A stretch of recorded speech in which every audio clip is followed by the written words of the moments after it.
Hari Om.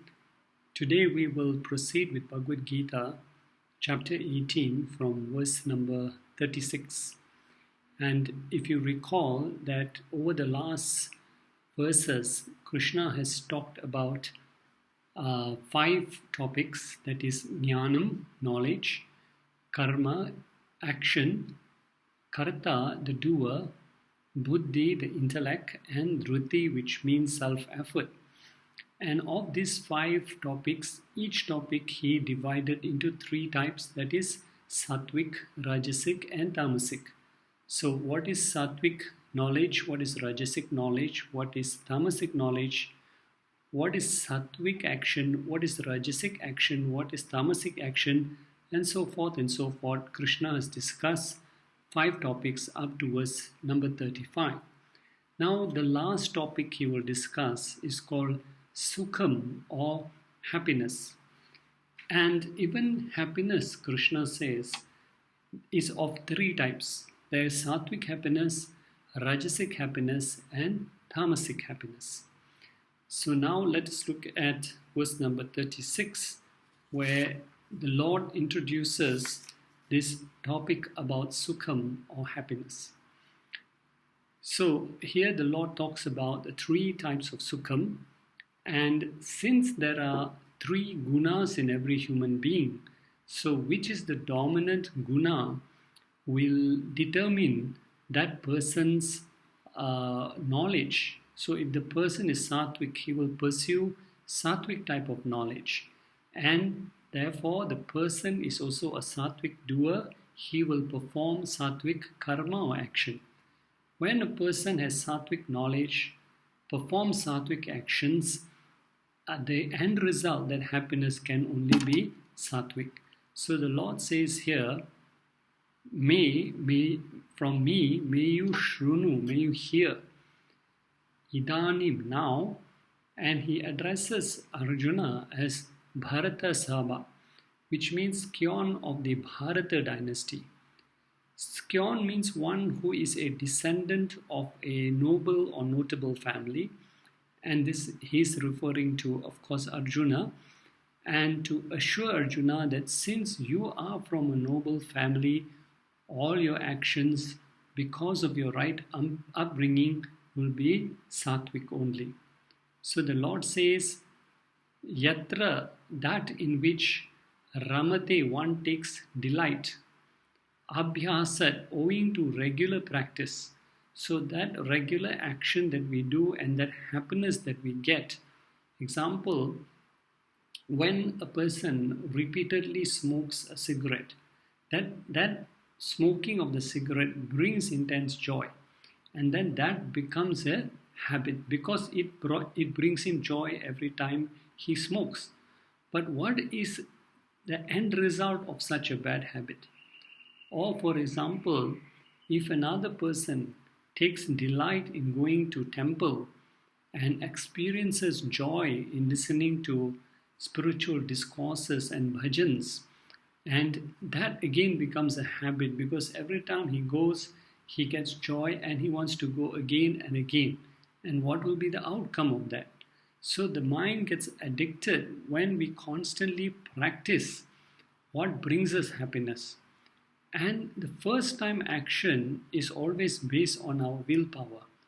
And once we derive joy from that action, whether right or wrong, we'll keep on doing it again and again. And then it becomes a habit until our willpower has no more control. So the Lord says any repeated action becomes a habit. If it is, and every action, if you think about it very logically, is undertaken for only one purpose. All the actions that we do, any human being, even an animal, undertakes action, the Lord says here, for one purpose. And what is that purpose? Ni gacchati. Gacchati means to attain. So when a prefix ni is attached to the word gacchati, it means fully attain. So to attain the maximum, action is performed to attain what? Maximum dukkha, sorrow, antam, for the end of sorrow. So we undertake action to remove some sorrow. We feel that there is something lacking, and we undertake that action to remove that what is lacking in us, what is causing us sorrow or distress. So ultimately, what we are searching for, in short, is happiness. We perform actions to remove that sorrow because we are searching for happiness, peace of mind, tranquility of mind. Even an animal also does action for the purpose of what we call to remove sorrow. So now, whatever action that we perform is we want to remove that sorrow in order to attain happiness. So now, nobody performs action, if you think about it, to attain sorrow. We only perform action to remove sorrow to attain happiness. So the Lord says in this verse, number 30, number 36, He says here, Tat Sukham, that happiness is trividam, of three types: Sattvic, Rajasic, and Tamasic. So, what type of joy one attains is dependent on what type of habit one cultivates as a result of repeated actions. So, every action that we perform, one must face the results or the consequences. So, that brings us to verse 37, where Sri Krishna first defines what is Sattvic Sukham. Now, to enjoy Sattvic Sukham, one needs to be committed. One needs to be patient because it takes time to attain Sattvic Sukham. One cannot immediately get Sattvic Sukham. So, Sattvic Sukham, the advantage is once you attain it, it is never subject to loss. Whereas Sukham that is gained from name, fame, wealth, relationships, it can come and it can go. It is temporary and fleeting. But Sattvic Sukham is defined, is different because it is infinite Sukham. But it needs a lot of patience, a lot of commitment. So the Lord says, Yat, that type of Sukham, how do we know it is Sattvic Sukham?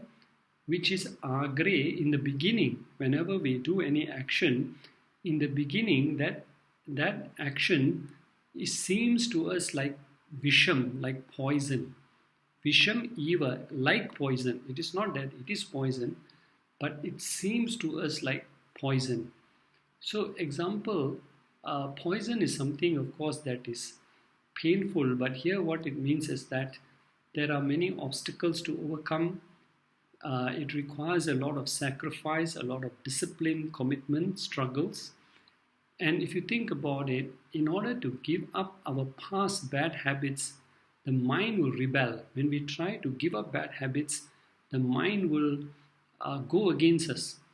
So it is not easy to give up bad habits. So in the beginning, we find that giving up bad habits gives us a lot of distress, tension, worry, anxiety, etc. So because why? We have gone through lifetimes conditioned to a life of sense pleasures. Intense, we want instant gratification. So not everything can give us instant gratification, and not everything can give us sense pleasures, but we want all these things.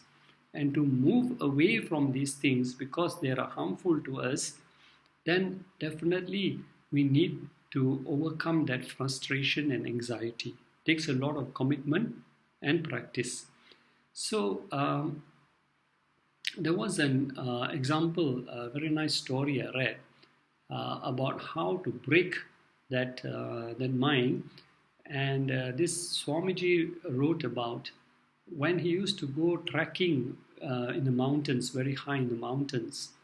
And since the journey involved several days, so they had to carry many items with them like clothing, warm clothing, food, fuel, etc.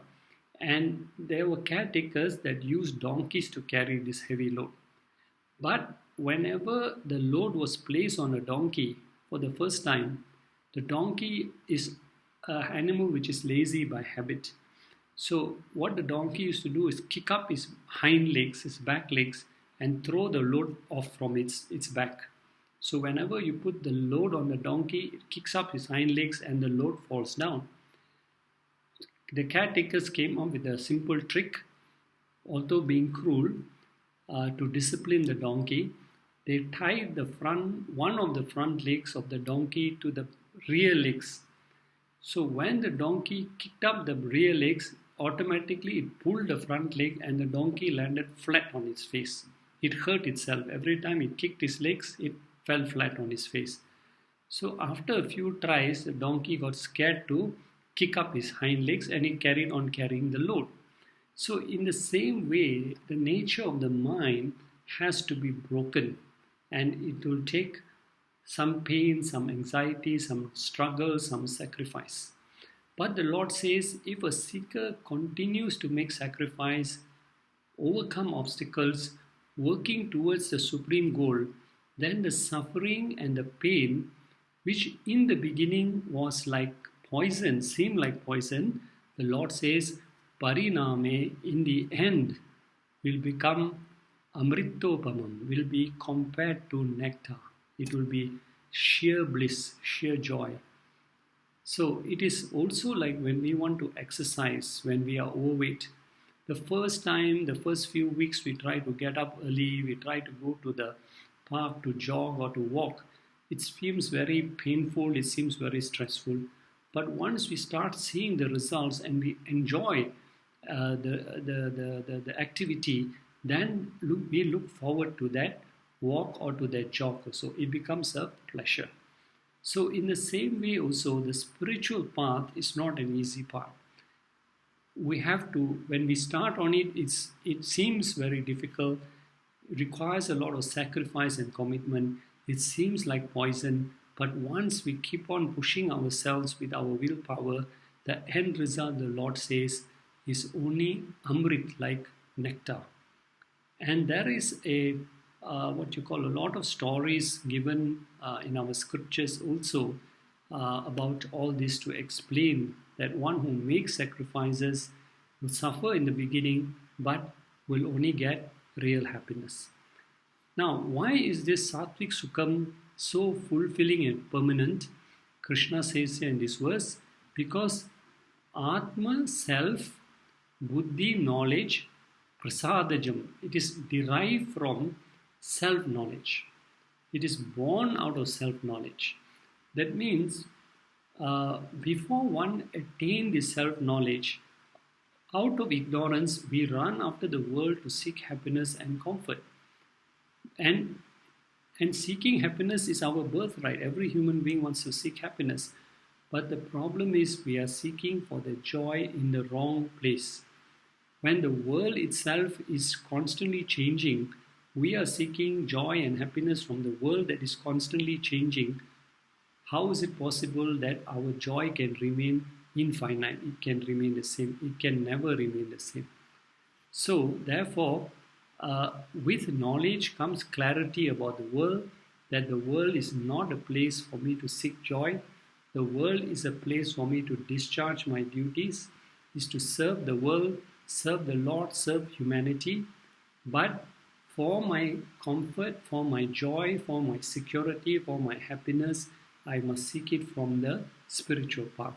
So when that knowledge arises in us, that brings us to the right direction to seek happiness. Lord says that joy is born out of that knowledge. And that's why the joy that you get when you seek happiness from the right direction, that joy can only be infinite. So, this is something that we have to really understand, that we have to make sacrifices if we are seeking that infinite joy. So, now what is Rajasic happiness? Also, the Lord explains here in the next verse 38. What is Rajasic Sukham? Now, one thing we must understand, both Sattvic Sukham and Rajasic Sukham both require committed activity. It is not that Rajasic Sukham also does not require sacrifices and commitment also. But what is the difference? Sattvic Sukham will lead to tranquility of mind and spiritual progress. There may be material progress also, But the primary aim of Sattvic Sukham is tranquility of mind and spiritual progress. Rajasic actions will lead to material progress, there's no doubt. But definitely there is no tranquility of mind because the mind is always demanding more and more and more. It is always comparing to what others have. And if you see somebody has more than you, again you're not happy. So in Rajasic Sukham, Rajasic actions will lead to material progress, but definitely there is no tranquility of mind or temporary tranquility of mind, and definitely there is no spiritual progress. So, Sattvic actions lead to absolute bliss, Rajasic actions lead to temporary bliss. And while Sattvic Sukham is based on knowledge, the right knowledge leading to the discovery of the bliss within, Rajasic Sukham is derived from contact of our senses with the world.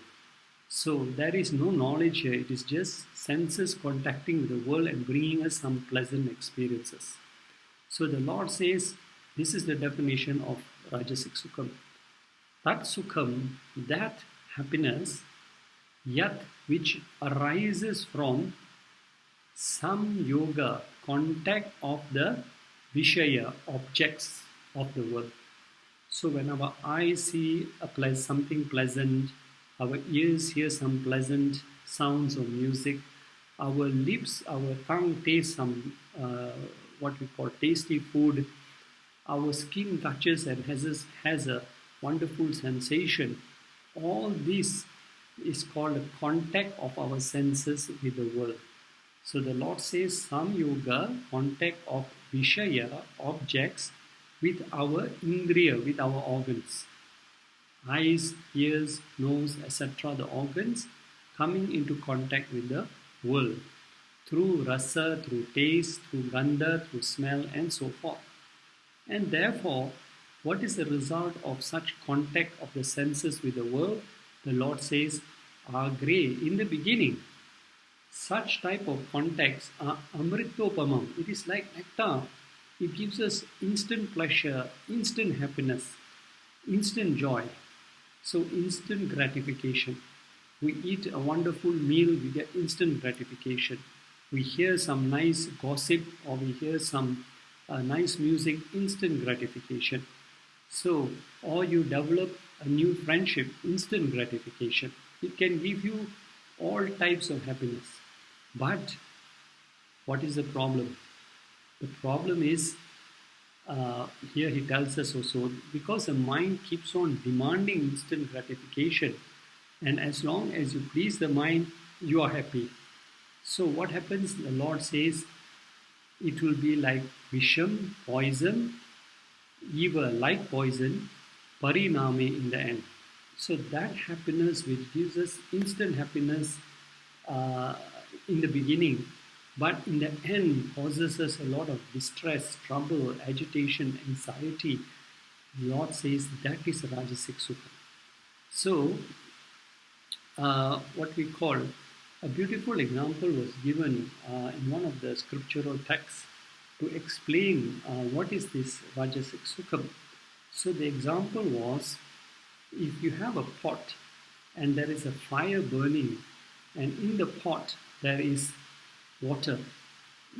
Now, when the fire heats the pot heats the water starts to boil.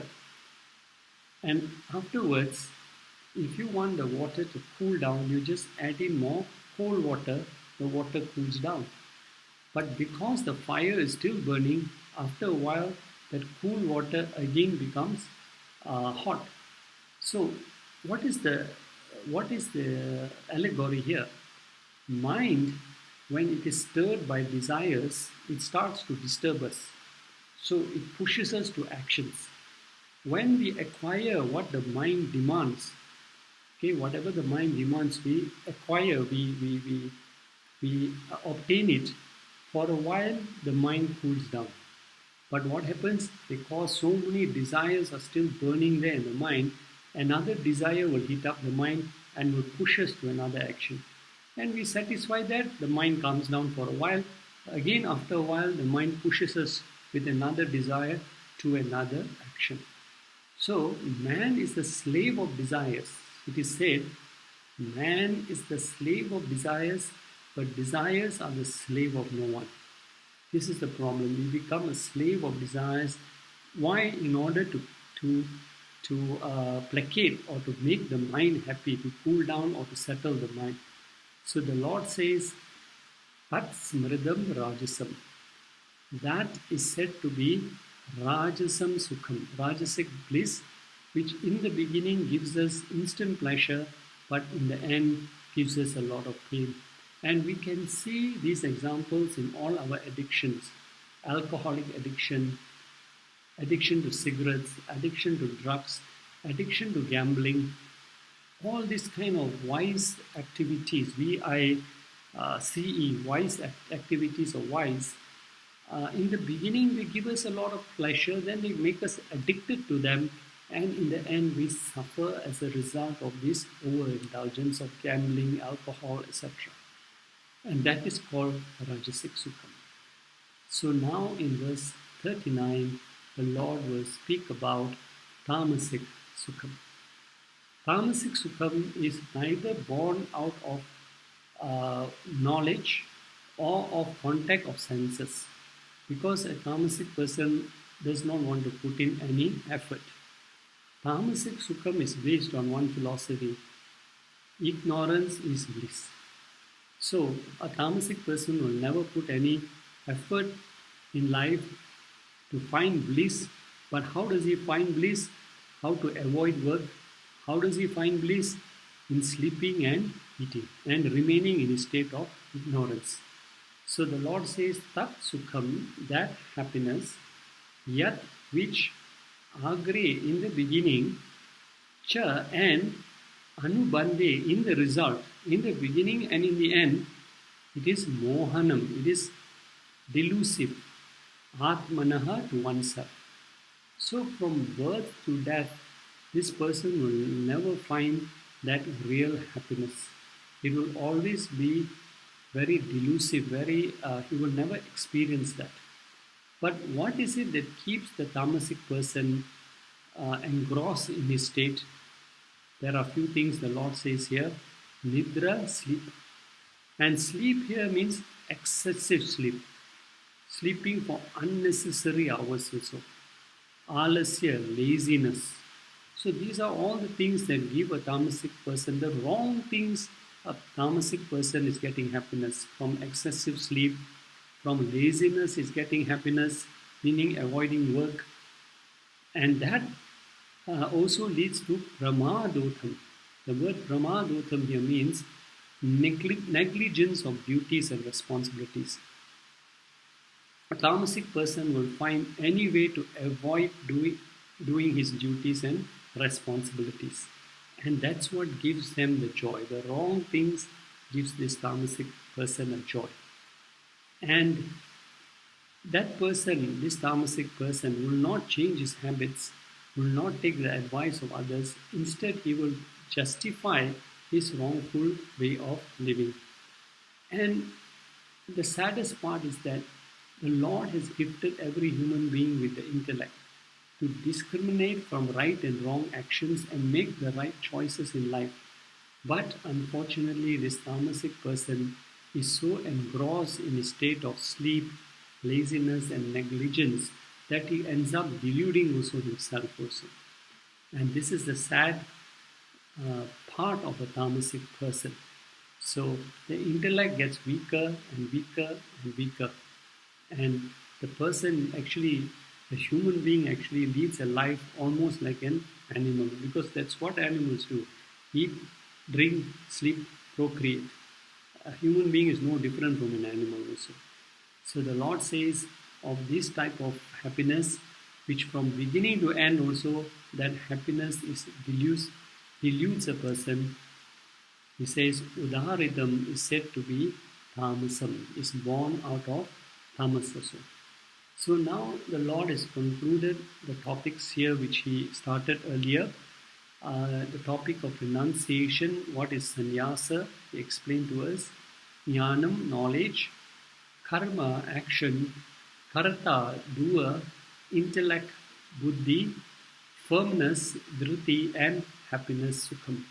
And each of these topics the Lord has divided into three types: sattvic, rajasic, and tamasic. So depending on our gunas, we will do that. If we have that type of knowledge, that type of action only we will perform, that type of happiness only we will get. And we have a choice to understand this and make a change in our life. Now in verse 40, Sri Krishna wants to conclude the discussion about the gunas from verses 40 to 44. Now, therefore, here in verse number 40, we have to understand that this whole creation is called Prakriti or matter. And in this matter, that means this body is matter, mind is matter, everything, the trees, the plants, the animals, everything is made out of matter. And contained in this matter exist the three gunas, sattvic, rajasic, tamasic. So nothing in creation can escape these three gunas, right? So therefore, what is this creation? It is the five elements: ether, air, fire, water, earth, which is matter, plus mind, plus intellect, plus ego. And in all these 8 components are the 3 gunas also. And everything from the heavenly planet Swargaloka to the world earthly planet, right down to Patal Loka, to the demoniac planes, all these 14 lokas is a mixture of Prakriti plus the 3 gunas also. And there will always be one guna which dominates over the other 2 gunas. And this topic of the gunas has been extensively discussed by Sri Krishna. If you want to read up further, please go to chapter 14, which deals exclusively with the 3 gunas also. And here in chapter 18, Lord is summarizing that effect of the 3 gunas on certain things, like what is renunciation, what is sattvic renunciation, rajasic renunciation, tamasic renunciation, 3 types of gunas, how they affect our jnanam, our knowledge, how they affect our karma action, how they affect the karta, the doer, how they affect the intellect, the buddhi, how they affect the dhruti or willpower, and how we get the joy, the 3 types of joy. So now Sri Krishna will discuss and conclude about the 3 gunas. The Lord says in this verse number 40, Na tat asti, there is no such sattvam. Here the word sattvam means entity, meaning anything that is sentient or insentient, anything moving or not moving. The Lord says there is no such entity, moving or not moving, prithivam, in the world. And the Lord says, Vahapuna, or again, Deveshu, among the gods. So in this world and also in the heavenly planets, Divi, in the heavens, Vahapuna, again, Yat, which can be Muktam, devoid from Tribhi Guna. These 3 gunas are in every part of creation, in the heavenly planets, in the world, in the what we call the patal, the hell lokas. Nothing, no object is devoid of these 3 gunas. So why the Lord says Prakriti Jai? Because the gunas are born of Prakriti. Wherever there is Prakriti matter, the 3 gunas are born out of it. So Prakriti exists in all creation, the 3 gunas exist in all the creation also. So, since the whole world is a creation, whole creation is a product of Prakriti, and this Prakriti is also known as Maya, and in it there are the 3 gunas, Krishna is going to answer, tell us more about this in the next few verses by stating that since these gunas dominate us, so every individual has got a set of duties to perform according to the gunas. So if my gunas are predominantly sattvic, what type of activity shall I perform? If my gunas are rajasic, what type of activity will attract me? This is what Krishna is going to explain to us.